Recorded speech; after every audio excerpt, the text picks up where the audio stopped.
Your Alcohol I.Q is one of the Operation Alert programs from Anheuser-Busch Companies.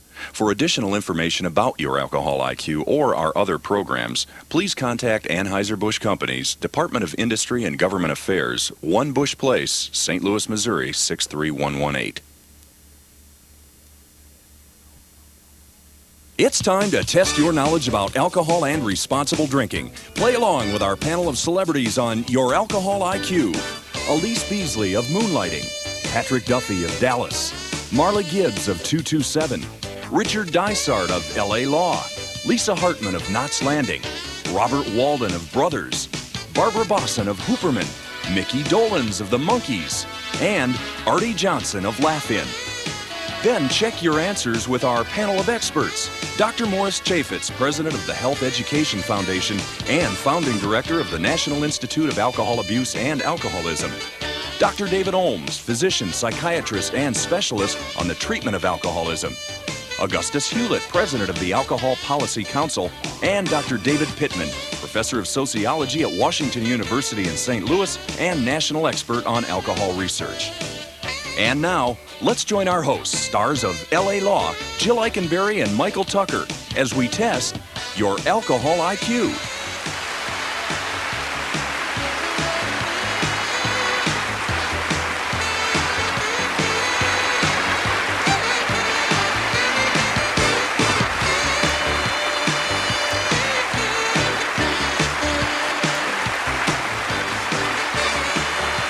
Thank you. And welcome to Your Alcohol I.Q. Now, what this is a test. It's a chance for all of us to pit our knowledge against celebrities, experts, and our studio audience here today. The subject is alcohol and drinking, 2 of today's most talked about, most analyzed, and most emotional subjects. Drinking alcoholic beverages is part of a balanced lifestyle for millions of Americans. I'm talking about people who drink sensibly, people who know the facts about drinking. But there is some confusion about drinking. It comes from misinformation about alcohol and its intended use. We're here today to help you sort out the misinformation, sort out the facts from the fiction, and we'll share some good ideas and strategies you can use as a responsible drinker. So get ready to join us in the Alcohol I.Q. quiz. Our studio audience just took the quiz and the results are being tabulated now. You at home can take the quiz as we go along if you get a pencil and paper. At the end of our program, we'll total up and see how well you did. Now, let's get started. Millions of Americans drink socially and sensibly. But we all know some people can drink too much. They get drunk, or they get smashed, or one of 100 other words we use to describe overindulgence. How would you describe it, Dr. Olms? Well, I think medically, when somebody's had too much to drink, the term we use is intoxicated. They're inebriated, they're out of control. Embarrassing, I think. People in drunk are embarrassing. Plastered, wiped out, sloshed. Something that ends with a ZZLED, like wuzzled or drizzled or wuzzled or something like that. Yes, Elise, it's something like that. But whether we call it drunk, wazzled, or plastered, what exactly causes someone to get drunk? That's our first question, and it's a multiple choice. Get your pencils ready. Does drinking A, starve the brain of oxygen, B, cause brain cells to go to sleep, C, short-circuit the brain's electrical activity, or D, replace blood and other fluids in the brain? Let's start with the celebrities. Well, first it runs around and has a little ball that makes you act a fool. I thought you wanted the molecular neurobiological reason why the alcohol interferes with the transmission of signals across the synapse or something like that. The alcohol content of the blood reaches a certain percent, and you can no longer metabolize it. I think when you get drunk that the actual alcohol replaces oxygen or something in the blood. I'm not sure. And so when it goes to the brain, your brain actually becomes oxygen starved in some form or another. Well, that sounds reasonable, but is it right? What exactly does alcohol do? It causes intoxication, the high you get by putting brain cells to sleep. And it does that by affecting what we call the cell wall or the membrane around the brain cells. Without getting too scientific, it's basically slowly putting brain tissue to sleep. The higher the blood alcohol level, the more brain tissue you've put asleep. So the correct answer is B. Brain cells go to sleep. And that's the reason we feel drunk. But obviously, people don't get drunk every time they take a drink, which leads me to our next question. Your body reacts the same way to the same amount of alcohol each time you drink. True or false? True. False. I have no idea. The answer is false. And by the way, 99% of our audience said false, so let's give them a hand. But as Dr. Morris Chaffetz adds, it's not as simple as that. If I take a set number of drinks at the White House, I'm going to have a different response if I take the same number of drinks at a fraternity house. Now, I'm the same person, the amount of alcohol I've taken is the same, and what's the difference? We're not machines. You know, if we were machines and you always knew exactly what amount to put in, and we all know how much our minds affect us. Even though, like, one day, one glass of wine might be okay, the next day, it might be too much. It depends on what's going on with you. Your whole mental attitude, what you've eaten, how your body reacts is different. Well, I think the way alcohol hits somebody's system is based on a lot of things. How relaxed they are, the mood they're in, what they've had to eat. Actually, there are so many variables as to how you're going to react to a given amount of alcohol that it really is difficult to predict how you react with a certain amount each time. So fatigue, food, friends, all kinds of things change the effects of alcohol. The one thing that's for sure, you can't drink the same way under all circumstances. Boy, I'm telling you, a lot of these things are really surprising. I'm learning a lot. I don't know about anybody else. Me too. Yeah. Audience, are we having fun yet?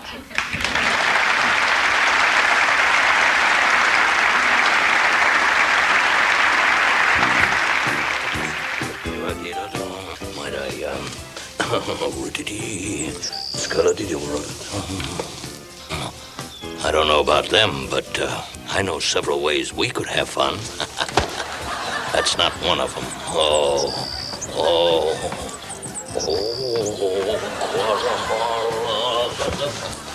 Aloha! I'm sure having fun, but not as much as the guy who stole my traveler's check. Now, some questions about alcohol in your body.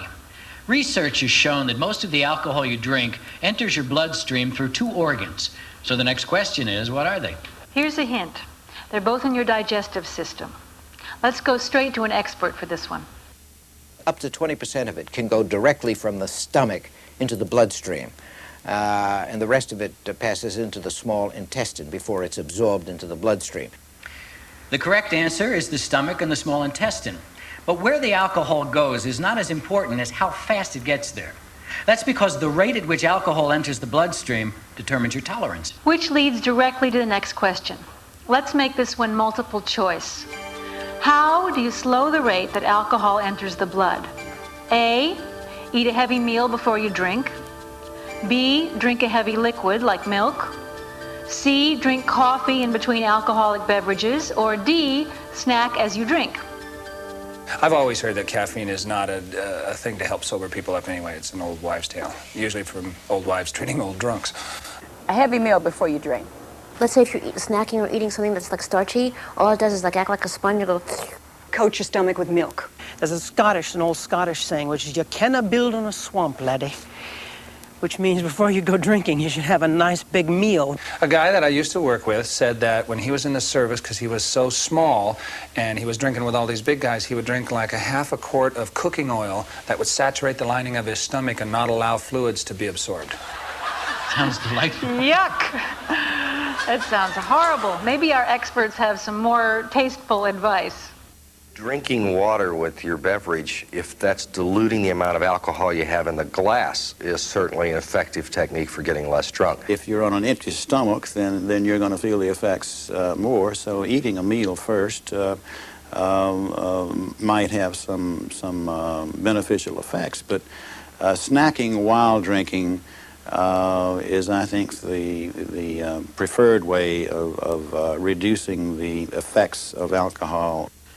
Now, that's interesting, actually. I myself like to alternate a glass of water with my drinks at a party, as you remember. It works. And it helps me cut down. Diluting a drink with water is a good strategy, too, but there are some drinks you wouldn't want to do that to, like beer or a good bottle of wine. So something that always helps is the answer, D, snacking as you drink. Food in the stomach slows the absorption of alcohol into the blood, and it's the rate of absorption into the blood that makes the difference. Plus, if your hands are busy with a snack, they can't be busy putting that extra drink into your mouth. Beer, it's got to be chicken wings, or, you're going to not like this, or powdered donuts. I love powdered donuts and beer. Ah, pasta, Italian food of any kind, pizza. My favorite snack is beer and sauerbraten. My mother makes a sauerbraten you wouldn't believe it. I got some inside my helmet. It's great for stopping tanks. Ooh, that's strong. Ooh. I'd like the phone number of that guy that eats powdered donuts with beer. He's a little weird. Sometimes it's good to know people like that. Okay, we know what happens when the alcohol reaches the stomach and the small intestine. But where does it go from there? Does it go A, to the brain, B, the heart, C, the liver, or D, the tongue? Probably the tongue. Because I always want to drink more, and it's my tongue that's going, I'm having a party in here. I don't know if it goes to the heart first, but it definitely hits the brain. The brain goes to my tongue. Factually, as far as the path it follows, it will go from the intestine, the small intestine and stomach, to the liver first, then to the heart, where it gets pumped to the rest of the body. But in seconds, it's equally distributed throughout the entire body. So the answer is C. Alcohol goes from the stomach and the small intestine to the liver. Since alcohol goes through the digestive system, does that mean that alcohol has food value? Yes or no? No, I think alcohol's, from what I understand, it's all empty calories, I think they call it. Probably not. I know it metabolizes as sugar. Carbohydrate, I guess. It has been said for a long time that alcohol has empty calories to it. It certainly does have some sugar and such in it, and that has some caloric value, but it's not particularly nutritional. So alcohol does have some food value. Not much, but some. Okay, but it has some. However, those extra calories on top of a normal diet could be too many calories, and we all know what that means. Weight gain. Yeah, weight gain. Too many cheddar cheese goldfish. Aloha! I nurture my brain cells with these itty-bitty goldfish. So far, I don't got no complaints. I'm not gonna hurt him. I'm going to take him for a little swim. Swim, fizzy, as best as you can. How would you like to see my goldfish? And I suppose my sturgeon would be out of the question. I'm not going to let you see my walnutto.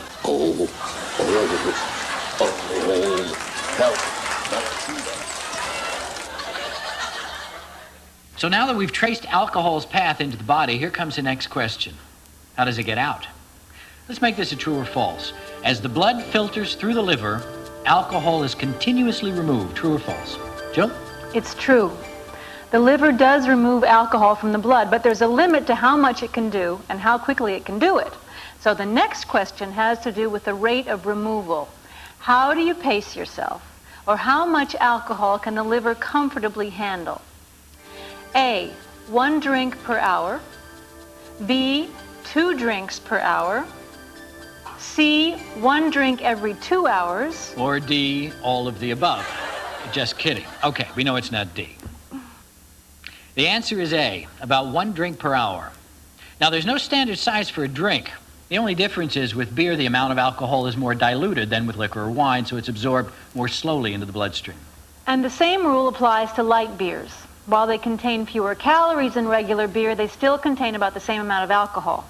But regardless of what you drink, the liver must have time to work. If you drink more than 1 drink per hour, your liver just can't process it. Okay, are we finished with the liver now? Oh, Can we come move on on. to the next course, please? I like liver. I know you do. The little bacon, Yeah, bacon and onion. onions. Here's another question concerning alcohol in your body. True or false again? Anytime you take an alcoholic drink, it kills brain cells. True or false? What do you think, audience? Yes? True? How about false? They're not sure. Let's ask our celebrities and put their brain cells to work. How about our colleague from LA Law? Oh, Michael, you know my brain. We certainly think it does sometimes. We think those brain cells must be dead the way they're carrying on. Does it kill them? I don't know that it kills the brain cells, but it makes them inoperative. Oh, yes. But then so does life. I've heard it does. I wouldn't be surprised. It kills them? I don't know. I don't think it kills them. Well, our celebrities were divided on that one. What do the experts say? Actually, there's been a lot of false work on that particular question. Alcohol doesn't actually kill brain cells. There are billions of brain cells. The only thing that as far as I'm concerned, that kills brain cells are not using them.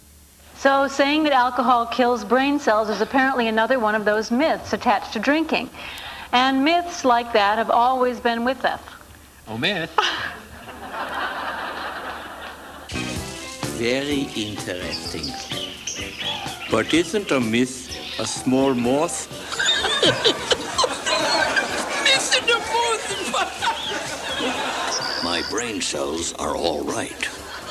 It's the rest of me that's rotten. Almost.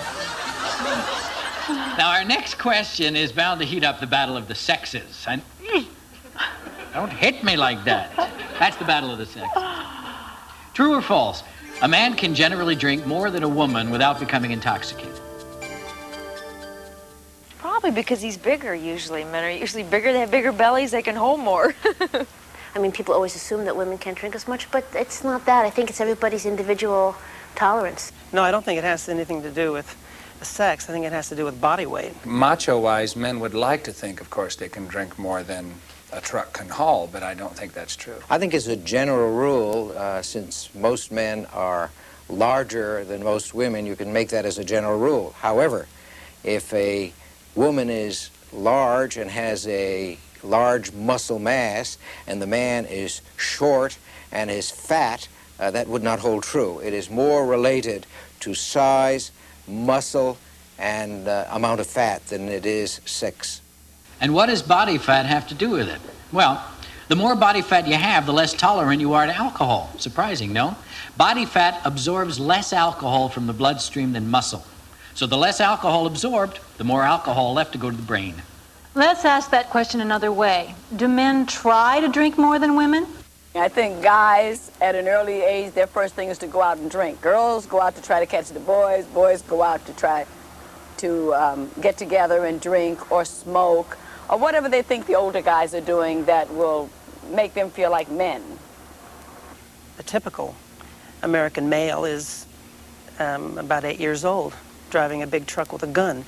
And that whole drinking macho thing is all in keeping with that, you know. I think there is a shift in our society as gender differences come along, and I think in time you will find as many women drinking moderately as they become part of the workaday world as you find men doing it.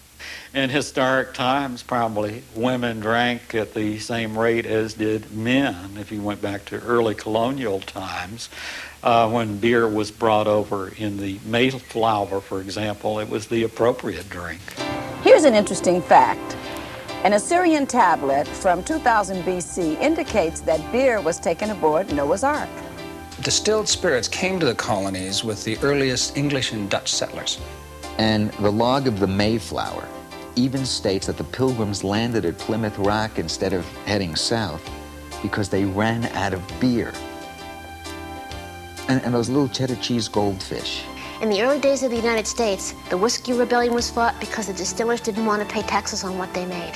And hundreds of years later, those rebels would have been called bootleggers for the same reason. Back in colonial America, most of the drinking was distilled spirits. That's the hard stuff. That's whiskey and rum and all that stuff. And for an interesting reason, mainly because of weight and space, beer and wine took up too much room in the wagon. What do you think of that, Michael? And you know something, Dick? That's the true explanation of the expression on the wagon. I bet you didn't know that. One of the most important times in the history of alcohol consumption was the era of Prohibition. Just the word evokes vivid images. Like all the old gangster movies, I mean, they were always around Prohibition and the nightclubs and the gin mills. When I think of Prohibition, I think of a time when people ran out and got all the alcohol they wanted, but there was absolutely no quality control. I think Prohibition was probably one of the 4 major mistakes this country has made. You know, 3 wars and Prohibition. I really don't think Prohibition did anybody any good. It made a lot of people angry at other people. It stirred up a lot of controversy. And what about our experts? Then as a psychiatrist, what comes to my mind is when you prohibit something, you make it very enticing to especially young people. Prohibition pretty well proved to be a dismal failure politically. If anything, we had a massive social problem in this country created by it. And generally speaking, to try and prohibit something to make it forbidden fruit is just going to exacerbate or make problems worse. The next one is multiple choice. During Prohibition, drinking of alcoholic beverages, A, doubled, B, increased slightly, C, stayed the same, D, declined a third to a half. The answer is D, declined a third to a half. I'm surprised. I mean, that really is surprising. Maybe it's because of the Untouchables and all those old TV movies, but we all have visions of a speakeasy on every corner and bathtub gin flowing freely. The fact is that during Prohibition, alcohol consumption did decrease, but it certainly didn't go away. Prohibition created a huge illegal industry in America that included bathtub gin, moonshine, and lots of dangerous, bad booze. Prohibition was an experiment in legislating attitudes. It didn't work. So what does shape our attitudes as individuals? Let's continue with the quiz. Our first question in this section is an essay question. Who sets our attitudes about drinking? I think when you're younger, it's whoever you believe, whoever you like, and whatever they say. Whatever the group that's popular with you is saying. A lot of those attitudes are made when we're very, very young. The most influential should be parental guidance.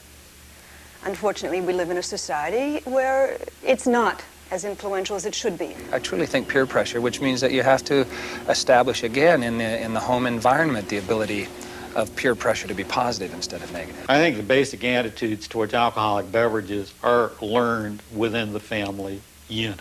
We have to realize that young people really get their basic character, their behavior systems, their value systems, everything that matters for their future life from the time they're born until they're 5 years old. And then they're pretty much set. There can be changes, but that's where they're set. I think that peer pressure, especially in younger population groups, plays a significant part in alcohol abuse. Probably the worst thing to do is not to teach the children anything at all about alcohol and the effect of various doses of alcohol on the body. Let's have some quick true-false questions about attitudes towards drinking. Drinkers from dry homes, that is where there's no alcohol in the home, are less likely to have problems than drinkers from homes where alcohol is used. True or false? True. Because if they're from a home that is from a dry home, there are some values that are associated with being dry that is being instilled in them. If you come from a dry home where they've been screaming at you, don't drink, don't drink, don't, you'll probably go out and drink just to defy them. They're inquisitive. They have to satisfy the basic thing that makes us different than this croissant is the curiosity factor, the desire to know. And if you're just told because I said so, that doesn't cut it. Mickey and Patrick say false, and 54% of our audience said the same thing, and that's the correct answer. The experts agree, and here's why.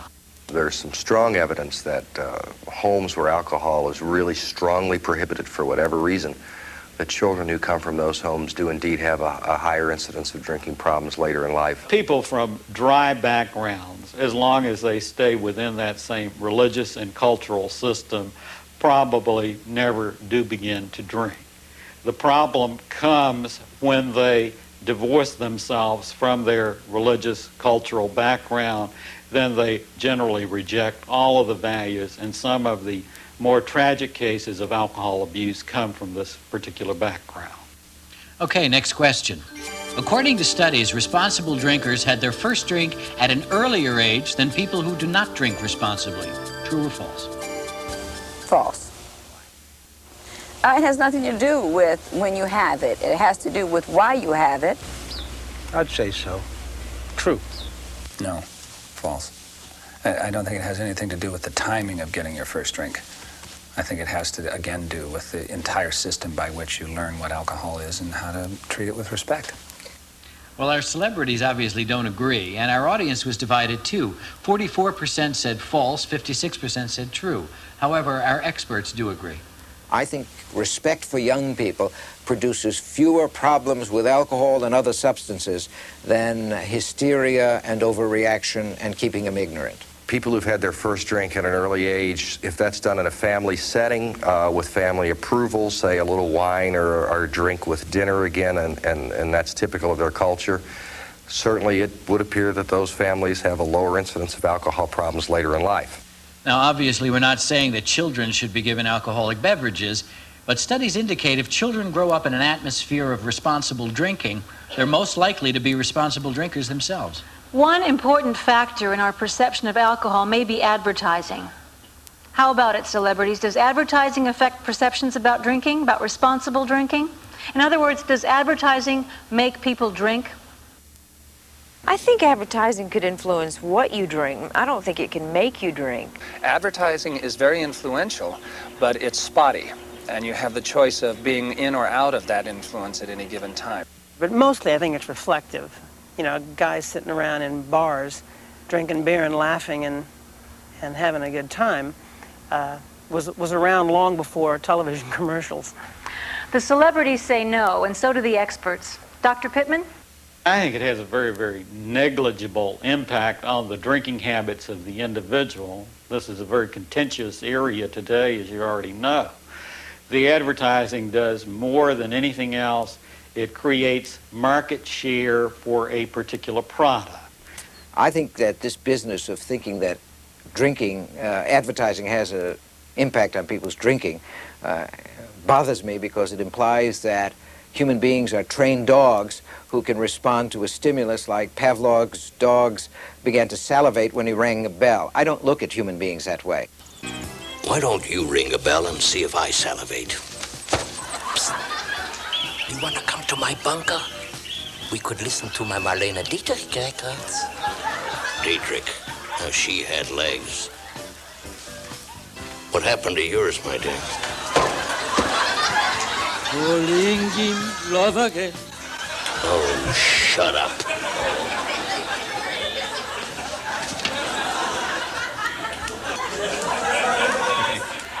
At one time or another, we all find ourselves in situations where there's overindulgence. Which brings us to our next questions. Suppose you're giving a party and one of your friends has too much to drink and wants to drive home. What should you do? A, don't do anything. You can't help someone who doesn't want to be helped. B, brew hot coffee. C, call a cab. D, offer your floor to sleep it off. What about it, celebrities? What would you do? Lisa, if you had an overindulgent guest, would you call him a cab? I call him a jerk. I call him a cab. Or they could sleep on my floor. Well, depends on who it is. I think call him a cab.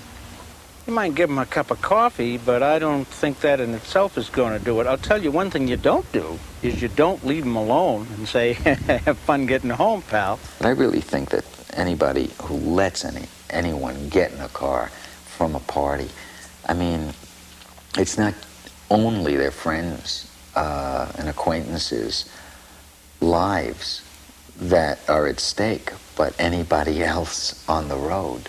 I either make sure they get home under a sober driver or let them sleep. It's our responsibility as hosts to watch after our guests' well-being. hot coffee won't really help. Research indicates that the stimulant effect of the caffeine doesn't significantly reduce the depressant effect of alcohol. Of course, if your guest is having trouble walking, it might be best to offer a place to sleep.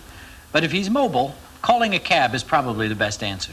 As you might expect, all our experts are very definite on the subject of letting an overindulgent guest drive home. Don't let them leave on their own. Don't let them drive when they've been drinking and they're intoxicated. That would be a horrible thing to have to live with if you were a host or a hostess and they left and killed themselves or someone else. The host of a party usually sets the tone for drinking sensibly. And drinking should complement the fun, not constitute the fun.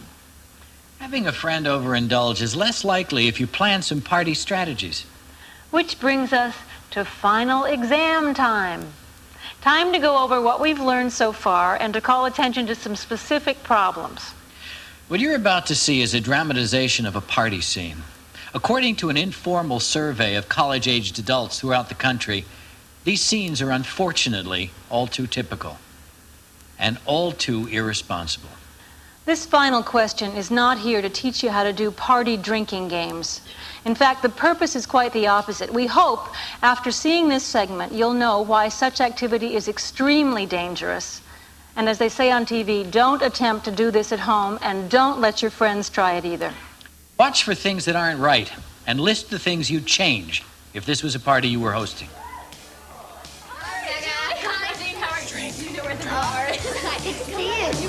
Julie, drink. Hello. Drink. Yeah. Okay, you look tough. We see, do one more real quick. Come on, we see, down it. Down it. Hey, buddy. Couple scotches. Scotches? Yeah, leave room for a splash there. Just leave room for a splash. Hey, how's it going, Brad? Drink up, Brad. The more you drink, the more fun we have. Yeah. He's been here a while. He's been here too long, actually. Yesterday, was it? Yeah, I've been here for a while, too. Okay. All righty. Hey, Greg, come on. Check this out. That's not chugging. This is chugging. That's a great idea. Brad, don't you think you've had enough to drink tonight? Well, at least this is a party, and that's what I came here to do. Listen, why don't I get you some coffee instead of this, okay? Fine, I'm out of here then. Brad? Hi, Brad. Would you like something to eat? No, I'm going to eat more. Sure? No. Hey, Daniel, I'm gonna buzz out of here. You should give me one for the road, all right? Bradley, my boy, here's one of my highway specials. You're not all right. All right, Daniel, thanks. There we go. Your turn. All the way down. You've been ganging up on me all night. Would you guys like some food? No thanks. I'm working on a great hangover. You know what? I got a really great cure for a hangover. Hey, do you have any soda? I can't seem to find any.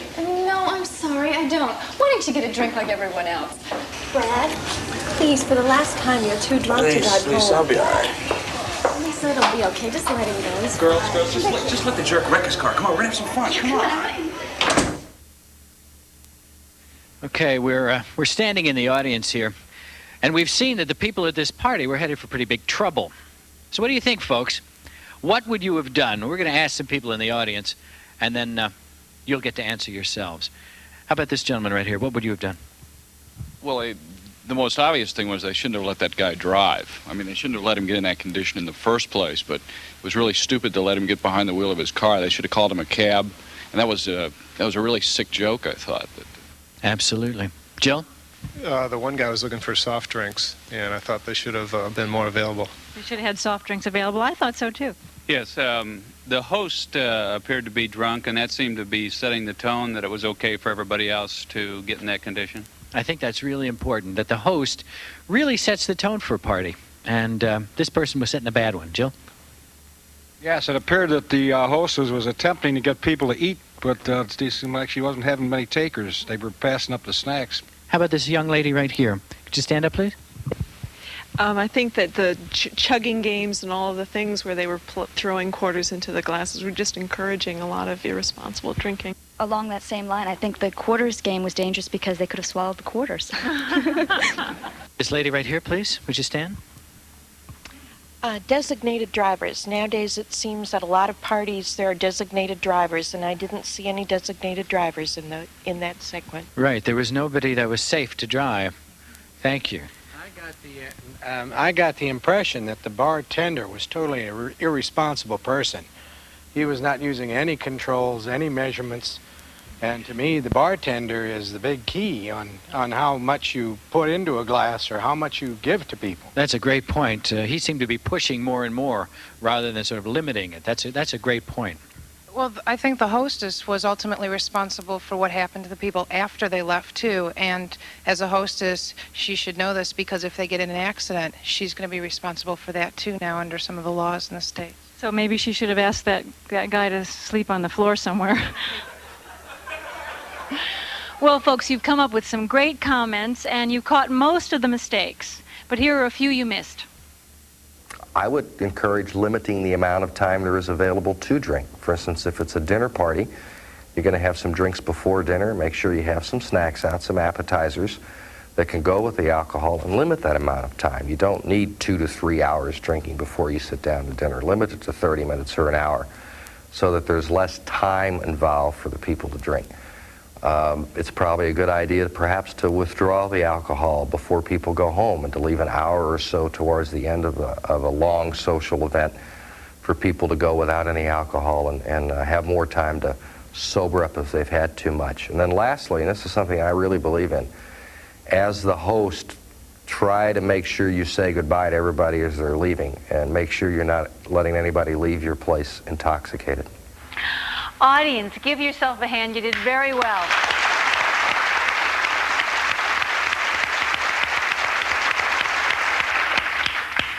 Well, our test is over, but before you congratulate yourself too much, it's grade time. And unfortunately in this game, what you don't know will hurt you. So count the number you got wrong. If you missed 3 or 4, you know the facts about responsible drinking.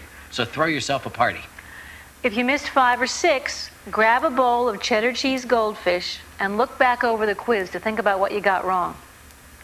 If you missed 6 to 8, you have a lot to learn about responsible drinking. And if you missed more than 8, you owe it to yourself and your friends to watch this program again. Our studio audience got an average of 5 wrong, which I think is pretty good. And I hope you did as well or better. You know, drinking is a part of many people's lives, and it can be an enjoyable part when handled properly. That's what this program has been about, enjoying yourself. After all, drinking is not an ability. It's a responsibility. No matter what you do, who you are, what you take, you're always reflecting to the rest of the world your own self-respect. And if you use alcohol in a way that isn't responsible, that makes you drunk, that makes you lose control, you are really saying to yourself and to the rest of the world, I don't care about my dignity, I don't care about my self-respect, I really don't care about me. Well said, Dr. Chaffetz. Thank you all. And happy, safe drinking.